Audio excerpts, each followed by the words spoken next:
Here are the top 5 worst mistakes that you can make during a winter guard rehearsal. Number 1, going barefoot in rehearsal. It is so imperative to have supportive shoe wear when you're rehearsing throughout these long 12-hour rehearsal days. We know that if we don't support from our feet from the ground up, we're gonna have residual pain going up the chain. So it starts in our feet and it goes up to our knees. This is why we have a plethora of knee injuries in the color guard world. Mistake number 2, too much stretching and not enough strengthening. Oftentimes we would go into rehearsal and we do stretching for about an hour long. This is actually not helpful. As soon as we get to rehearsal, we want to make sure we're getting a good warm up and we're strengthening our bodies for our rehearsal day. Doing static stretching is proven to not actually help and actually hurt us in our rehearsal. Mistake number 3, not getting enough sleep.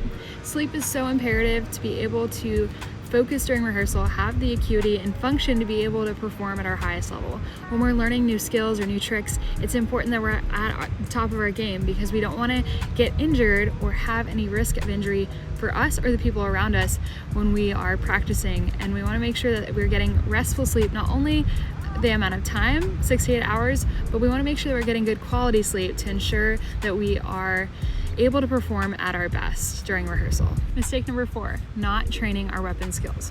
As we know, spinning weapon is not an easy task.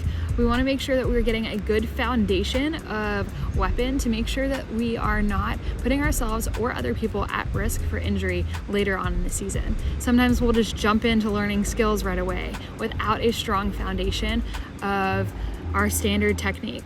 And so it's very important that we are strengthening that to make sure that we have a strong foundation before we start adding tricks underneath our tosses. Mistake number 5 is not training student timing. So student timing plays just as big of a role as the last mistake, which is not training our technique or our foundation. When we don't have proper timing, we put ourselves at risk and the people around us directly at risk, because if someone is going ahead in choreography or someone is not far ahead in the choreography, it can put us at risk for injuring each other or ourselves.